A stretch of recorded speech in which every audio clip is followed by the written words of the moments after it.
session, I'm going to share the screen. So in today's session, I'm going to tell you everything related to the reading section of the IELTS. So I'll just start sharing.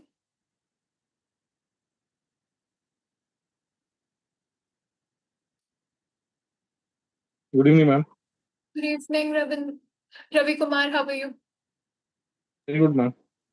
All right, that's great. All right, so let's start the session.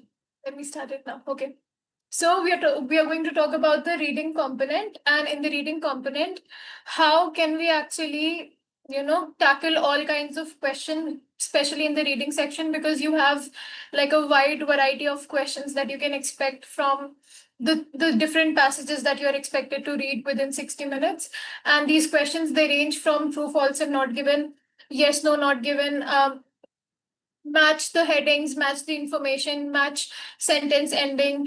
And you also have completion type of question where you have flowchart completion, note completion, you have basic fill in the blanks kind of question as well. So there are a lot of questions that are expected in the reading section, and each kind of question requires a different way in which you have to address it. All of this we'll discuss in today's session. So let's start. Now, we already know this one, that IELTS is International English Language Testing System, and it is your standardized test to see whether if you go in an English speaking environment, will you be able to suffice, or will you be able to like get your job done or not. And then again, you know this already, that there are two kinds of IELTS. The first one is academic IELTS. Those who seek further studies, be it graduation, post graduation, even research method or research level, you have to go for academic training. And if you seek migration or PR or work, then you have to go for general training. Now, the test is targeted to the students only coming from non-English speaking countries, because if you go to a country where English is the prominent language, you first have to qualify whether you are the right candidate who will be able to communicate, listen, write, and speak, which is communication only. Listen, write, and read in an English speaking environment. Now, all of these versions, be it your academic or general, they share a almost same component, but in terms of the subject matter, it may differ, and that is the reading section. Now, reading section, it actually requires a lot of strong comprehension skills, because you have to read several passage, and you just don't have to give it a scan, or you just don't have to skim it. You basically need to comprehend the passage really well in order for you to be able to give the correct answer. So this is something that is the requirement of the reading section. And now coming to the next one, coming to the component or the overview of how the reading section is. The format will consist three long texts. The first text is almost about almost 5 to 600 words long. The next one is 600 to 800 words long. And the third passage is almost like about 1,000 words long, if not more. And these are certain three different types of passage, and each passage will contain some questions, and then you will have to answer all of these questions in 60 minutes. Now, if you go for academic IELTS, then you can expect reports, you can expect excerpts from newspaper or instructions or like different kinds of essays. And from that particular kind of material, you are going to have questions. These questions are not like very open-ended. The questions are very close-ended. So you just have to at max write 3 words, not more than that. That's the maximum that you have to write. Apart from that, if you have to choose, then there's a lot of different kinds of options available, and you have to choose from there. And then yes, the difficulty level, it keeps on increasing as you move from one passage to the other. So this is also that you have to keep in mind, that the first passage will be very simple, the next one will be that bit difficult, and the last one will be like extremely difficult in terms of difficulty level. Rajvinder, the class is for almost 40-45 minutes. All right, so let's move ahead. Yes, so within 60 minutes, you have to answer 40 questions. So each part should be given approximately 20 minutes, not more than that, and then you will be able to complete everything in time. Now, coming to the importance of the reading section, see, it carries 25% of the total score. So, like reading 25, writing 25, listening 25, and reading, writing, speaking 25. So, all of it will compose of 100%. And out of that, reading contains 25 percentage of the total weightage. And the skills that are assessed in the reading section includes like everyday reading skills, like whether you are able to distinguish main information from extra or side information. And basically, it will have, if you get a higher band score, it will actually help you in the listening section, in the writing section as well, because of course, when you read and you are able to comprehend, that is when you will be able to write and speak as well. Now, here the reason why you have to give this the reading section test, or why do you have to sit for the reading module, because even if you, like, let's say you go abroad for study purpose, there you will have to read from the books, the medium of which will be in English. So the people have to be particularly sure that you are comfortable with the language. So that's the reason why you have to go and sit for the reading module. Now, since not only the reading section, but also writing, speaking, and listening section, all of it is time bounded. That means that there's specific time denoted for each of the module. So you have to be very good with the time management skills, or like you should be able to know how much exactly to speak when it's the speaking section. You must be able to know how am I supposed to write so that I'm able to write 150 and 250 words respectively in the writing section. And similar is the case for the reading section. You should be aware of the fact that I'm this much is the time that I should denote to a particular question. If I'm like giving a lot of time, or if I'm taking a lot of time, then it's going to cost me in terms of the important questions are, it's going to cost me in terms of the time that I have in hand, because you have to remember everything is time bounded in the IELTS. So you have to be sure that you have good time management skills. How can you do that? You can always practice the reading section by setting a timer for yourself. So set it for 60 minutes and see within 60 minutes, are you able to complete the test, or do you require more time? If not, then you will have to tweak your answering skills in such a way that it becomes easier for you to manage everything. The next is understanding question types beforehand helps target answers effectively. You know there's going to be ample of questions, not a particular one, but a scantaceous way of different kinds of questions. For example, in the first section, you may have fill in the blanks also, and true, false, and not given also, and completion type of questions also. But if you are not practiced, if you're not really familiar with any of these kinds of questions, then on the day of the examination, it's going to be it's going to be almost like a pestering task for you to understand what to do now, or what skill to be used. For example, when we talk about completion, okay, like match the sentence ending, when we talk about this, you should be able to read the information to the very best. So you should be able to read everything in order to draw conclusion. However, if we go for questions like match the heading. So when you go for questions like match the heading, here you don't have to read the entire passage in one go. Rather, read one particular paragraph and then you move to the next one, then read the next paragraph and further move. So you should be able, and then similar is the case of, let's say, fill in the blanks. There you have to be sure that the answer is sitting grammatically. For example, if you have two options, like there's one option which says meeting, and then there's a dash. Here you will not write at the school. Here you will write school. But if the question is like they have discussed that they're going to meet dash, and you have to write three sentences or three words, it's going to be at the school. So now, depending upon whether to use the first letter or to use the entire statement, that will differ in terms of what are the instructions. So it's very important that you not only read the question but also read the instructions beforehand. Now, coming to the active reading strategies, there's several kind of strategies that you can use. Skimming, scanning, and highlighting are several, like some of them. You can also use elimination method to improve your comprehension. Skimming and scanning is only possible if you're going for pen and paper.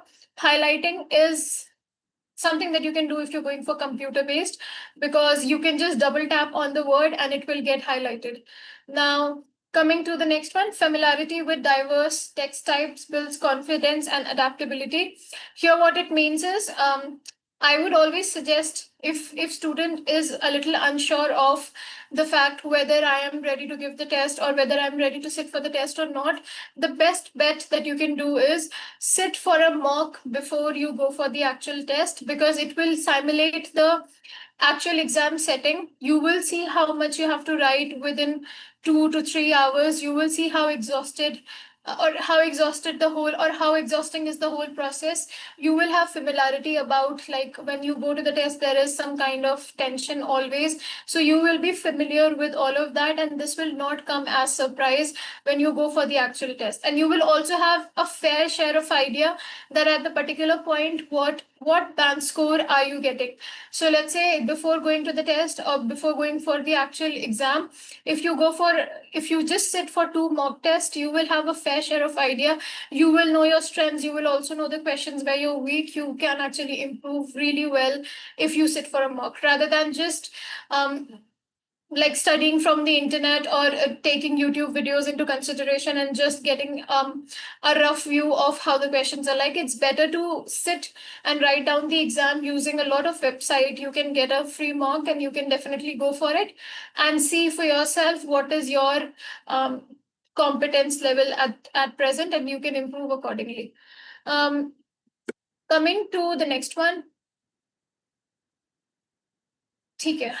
Understanding the reading component. Now you know that the reading passage in the academic module is tend to be more complex and specialized as compared to the general training, because general training just sees that if you go to an English speaking environment, will you be able to communicate well over there. But for academic, where your field of study is going to be extensive research, when your field of study is going to be related to reading a lot of, let's say, books and stuff like that, it is, of course, it's very important for you to for the people to check that you are able to speak, write, and really read well. So that's the reason academic IELTS is considered to be a little more tough as compared to the general training one. And the in the academic, or even in the general training, the difficulty will increase for sure as you move from one passage to the other. So make sure you are well aware of this fact. And then within 60 minutes, to you have to answer all the questions within 60 minutes. So you should not give more than 1.5 minutes for each of the question. If you're giving more than that, then of course you will not be able to complete the test in time. So you will have to imbibe all of these techniques, and this can only be done when you sit for a mock for yourself, or you prepare from a material which is actually authentic. And also you not only prepare, but you also make yourself aware of the different kinds of questions that there are, because some questions may sound very similar, but what is expected out of you is completely different. For example, true, false, and not given, and yes, no, not given. These are two kinds of questions that are very prevalent in the reading section, but they actually differ in terms of nature. True, false, and not given is actually very factual in nature, so you can pinpoint from where the information has been taken. But for questions like yes, no, not given, they actually deal with the writer's opinion. So you will have to put yourself into the writer's or the author's point of view and then think accordingly. So these are the ways in which the questions differ, and you should be able to segregate all kinds of question, and you should be able to understand how to address them in order to fully do justice to the writing section. Okay, now coming to the next one. Difference between academic and general training. I'm sure by now you have a fair share of idea, but let me just reiterate for you really quick. Both in academic and general training versions of the IELTS, specifically in the reading section, assess your English comprehension skills. But in terms of the structure of the passage, they differ greatly. The reading section of the general test actually has more of academic inclination. But when we talk about the reading section of the general test, it's more related to information based out of general instructions or things that are, let's say, instruction manual, and all of this is going to be more of the topic of the reading section in general IELTS. Now, coming to some, yeah, as I already told you, what can be the content of the reading section of the academic? It will actually focus more on terms, and it will actually focus more on more extensive reading. It will have science, technology, history, and other social sciences as the backdrop of its main content. And of course, it will have more dense and specialized vocabulary because, again, remember, you are going for higher education. And when you are going to do your own research, you will have to be in terms with all of these things, and that's the reason why IELTS academic is considered to be a little difficult. Now, when we come to the general training, it has everyday topics related to work, travel, health, leisure, instructions. These are more accessible and general. It will have more general use vocabulary because, again, remember, the test really just wants to analyze if you can understand the instructions in English or not. So that's why academic is a little tough and general is considered tad bit easier. As I already told you that the academic IELTS is going to be a little more complex. It will have more dense vocabulary. It will be longer and more, I would say, excruciatingly tiring for people because it will have more intricate demands. It will require to think. It will require you to think logically.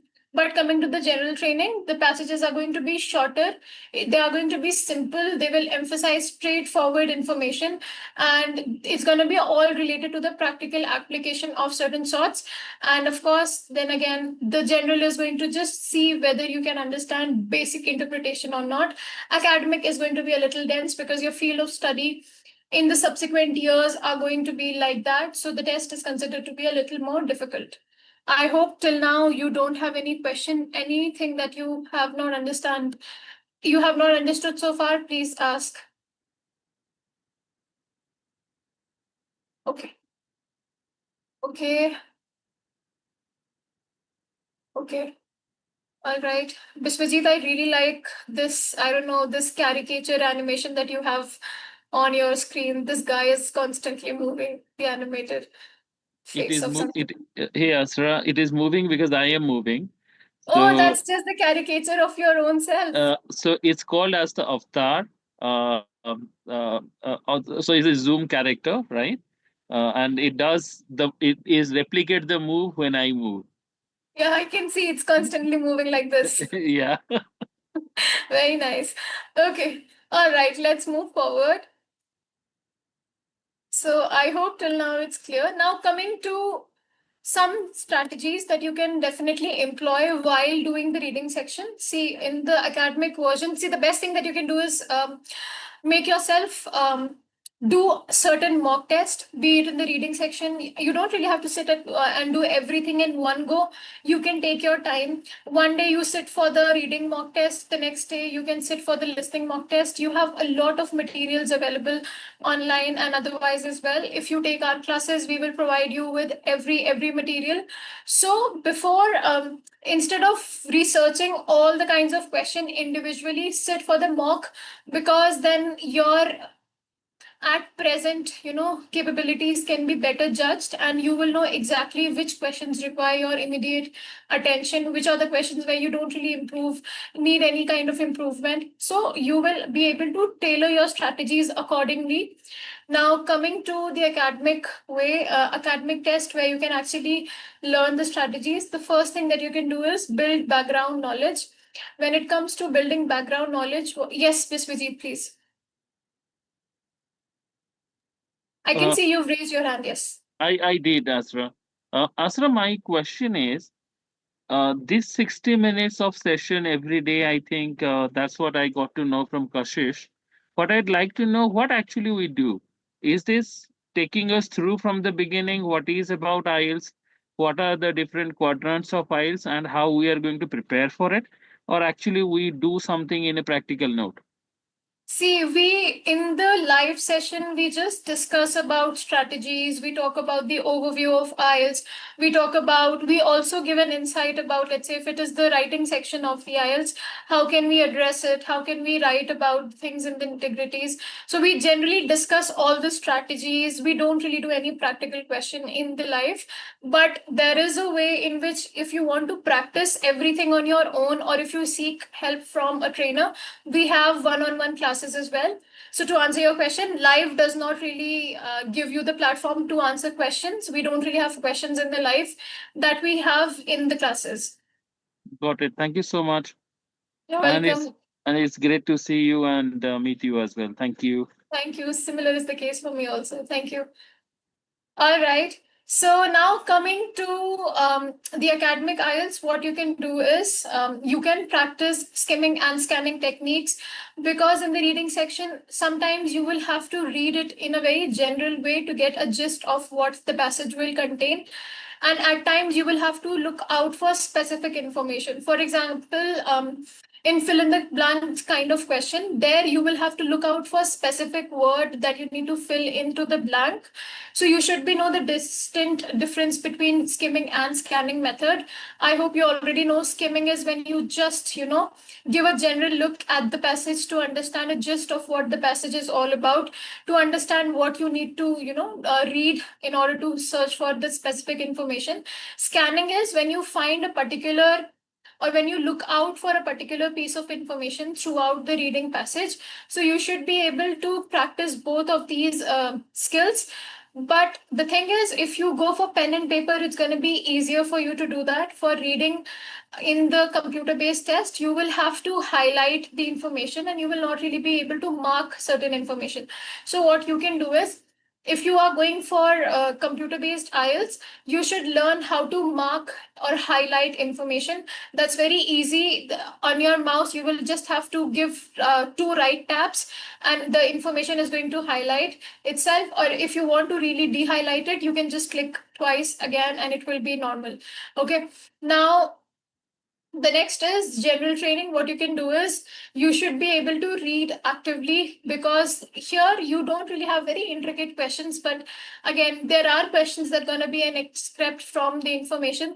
So you should be able to read actively. You should be able to pay attention to the detail. For example, let's say for true, false, and not given question, in the general reading, you will have to look out for specific facts and figures to answer the question, and that's the reason why you should be able to look out for specific details. Now the next one is practice practical problem solving skills, because again, there are going to be some questions where you can actually put your position and power in context, so you can actually do that. But the best thing, that if you don't really want to do all of this, the best thing that you can do is sit for a mock test. In this way, you will be able to better judge your skills. You will be able to sit for the exam without actually paying anything for the exam. You will also familiarize yourself with different kinds of questions, and you will know what to expect from the reading section. You will also be able to see that, if I have to sit for an hour and find the answers of 40 questions, am I getting exhausted or not? Because in one or two mocks, you will feel that way. You will feel that, it's very tiresome. But it's better to have a practice of these kinds of questions, because on the day of the examination, you will not really have any other option, any other alternate option, but to sit and complete the test. So these are certain things that you should be able to do. Now coming to the strategies of effective reading, the first is skimming and scanning. Skimming is basically when before I tell you what skimming is, something that you have to understand.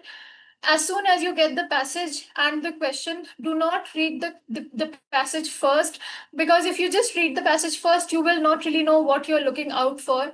So it's better that you read the questions first. By reading the question, you will have an idea of some extent, what to expect from the passage.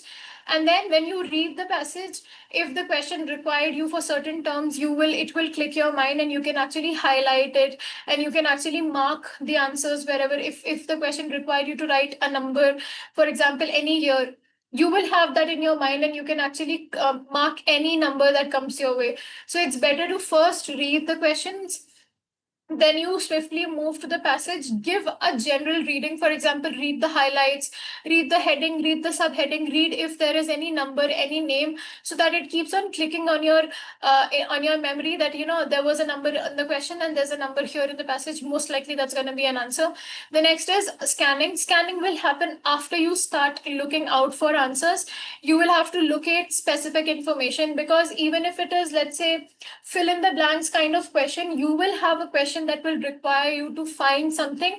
And if you have given it a general reading, it will click your mind that I've read it somewhere. So use this skimming first and scanning later techniques. The next is understanding the main idea. This is particularly useful for questions like mark the heading. If you don't understand the central idea of a particular passage or a particular paragraph, it becomes difficult. So rather than going for everything at once, it's better that you get a general idea of the text, and then you will have a rough idea of this passage contains these kinds of information, or this particular paragraph was constantly talking about this particular issue. So that could be the heading. And these are certain things that you can do in order to actually start answering the questions. And it's very important for you to start understanding the skimming and scanning techniques. It will actually really help you. And apart from that, for people who are going for pen and paper, you can use the method called elimination in the let's say match different kinds of or multiple questions, match multiple question types of questions. There you can eliminate the question in the question paper itself. That would not be a possibility for people going for computer based. So these are certain things. Now coming to what is this, identifying details. What you can do is, sometimes you will not be able to understand the particular meaning of a term. So in times like this, what you can do is read the sentence or read a few lines before. I would say, like, let's say if the sentence is in the center of that particular passage, read a few lines before and a few lines after, so you will have a rough idea. Because if you don't know a particular term at the examination, you will not really get a dictionary, or you can't really look up for that word. Then at times you will have to make something that works. So read the information just prior and after that particular word to get a general idea. Also, since there's a lot of paraphrasing, almost every question will follow a paraphrased answer. So what you have to do is, you should be able to understand if, what's the difference between I'm going out and I'm heading out, but particularly nothing, but it's just the synonyms that have been used, going and heading. So you should be aware of these general context synonyms at least. And apart from that, if there is any, while reading, if you come across any number, any name, any location, any dates, highlight it. Because if in questions where you have to answer the facts, then they are actually very helpful. You don't really have to now again read everything. You've had already highlighted those words, and it's going to be easy for you to just track down those words and write it. Now, consider the context of the passage and general knowledge. This can only happen when you read the passage in a rough fashion for once, so that you have an understanding of everything which is given in the passage. And then sometimes when you don't really know what could be the answer, here you can make an educated guess, because the question in the IELTS in general do not really, the answers, they do not really carry any negative marking. So even if it is an incorrect question, it will not really weigh down your overall marks. So these are certain things that you can do. Now, coming to the time management tips, what can be done is, out of your 60 minutes, you know that there are going to be three passages. So there are going to be three subdivisions of the IELTS reading section. So allocate 20 minutes per passage.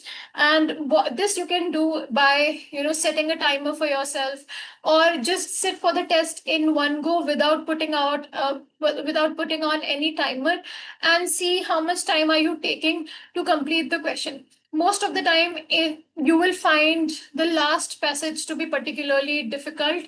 So there, what I suggest my student is, you can start from the last passage because each passage will be different. So even if you start from the last passage and you're done with the most difficult one, now you will find the next passage and the subsequent passage comparatively easier. But if that does not work out for you, unfortunately, there's no other way that you can do it. You will have to follow the sequence and you just have to keep on training and it will help you. The next is you should know how to read strategically. The first is, first you have to read the question. Read the question to get a general idea of what you're looking out for.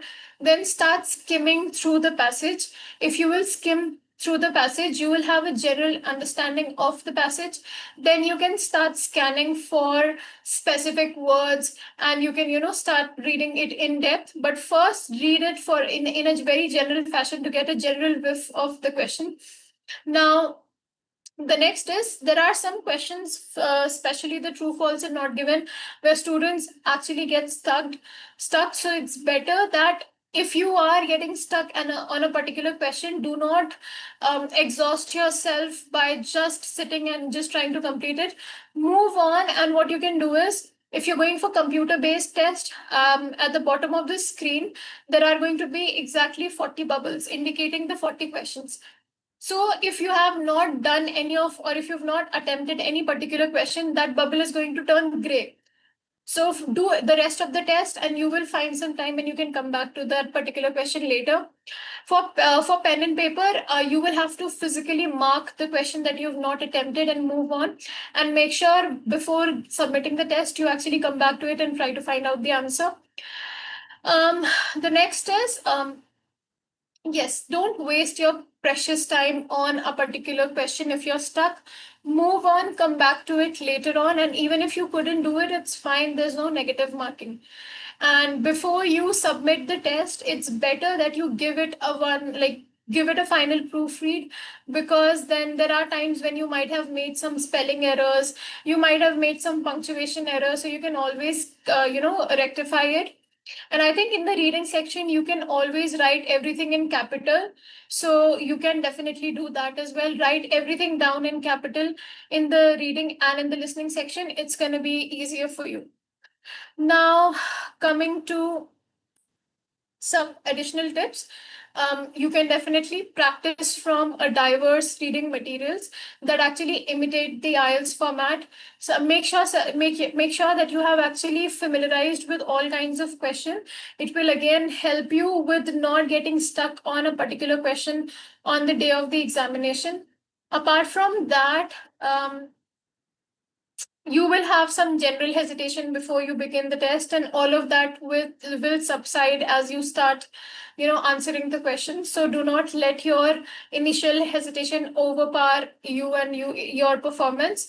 And these are certain tips that you can definitely practice. But once you start practicing on your own, you will come up with your own doubts. And those doubts you can definitely ask in the live itself. So I will urge you all to start practicing if you have a general idea of how to, do these kinds of questions. And if you get stuck anywhere, we are here, we are going to help you. So this was all about the reading section. Any questions or any doubts that you have, please feel free to ask. Anything that you did not really understand?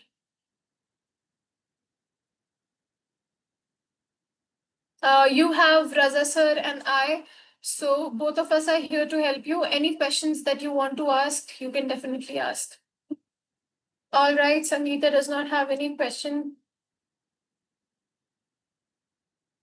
What about the rest of you?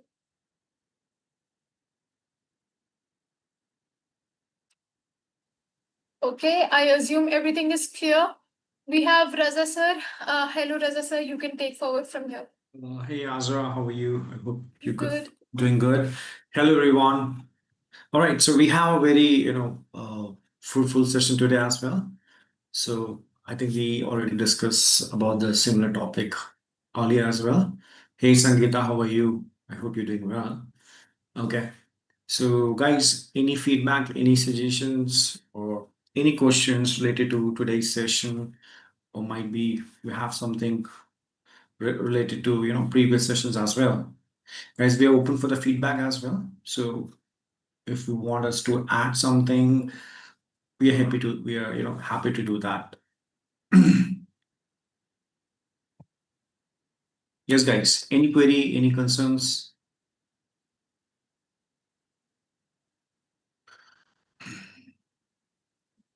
Anyone?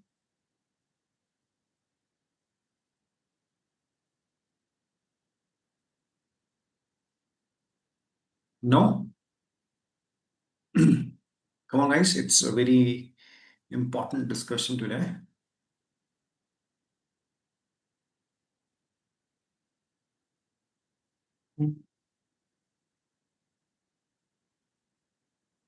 Azra? Yes, sir. Okay, so I hope that okay, we have a query here, Asifa Sheikh. IELTS exams are different for different countries. Okay, so we have a question from Asifa. So IELTS exams are different for different countries. See, IELTS exams basically there are two categories. One is academic and general. Now it depends upon you're going for the study abroad, you're going for to migrate or to get a PR. Yeah, so it differs from the type of IELTS you're planning for. So Asifa, may I know for which country you're planning for, and you're planning for study abroad or wants to migrate outside? Okay, you are planning to work in UK. Okay, so you can go for IELTS General, which is IELTS GT. I also want to add this thing to you that in terms of the pattern, no, the questions will not differ. The pattern will remain constant because it's a standardized test, so everything remains constant. Only in terms of, let's say, academic or general, it differs. Other than that, the test is standard. So no matter from where you give it, it's going to be that particular standard questions. Exactly.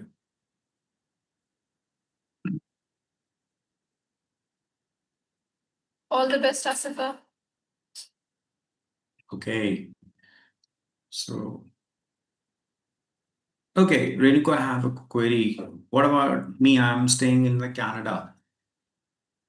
All right. So, Renuka, would you elaborate? Like you are in Canada for the PR or for higher education, so that we can give you the appropriate response.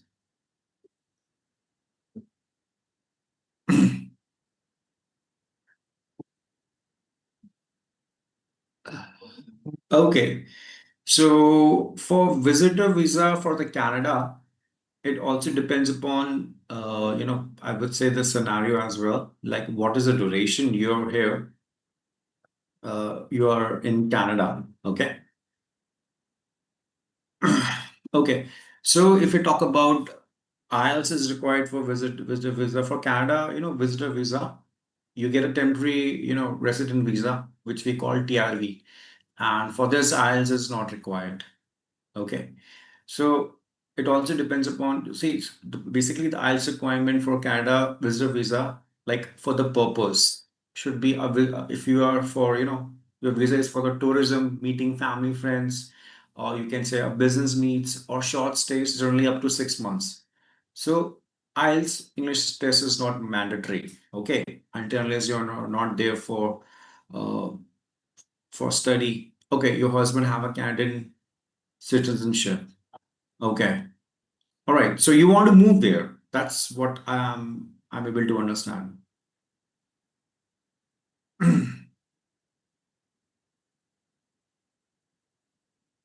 Is that so? Okay. You applied for spouse visa, then yes, IELTS is required. For spouse visa, IELTS is required. I think you will be required 7 bands.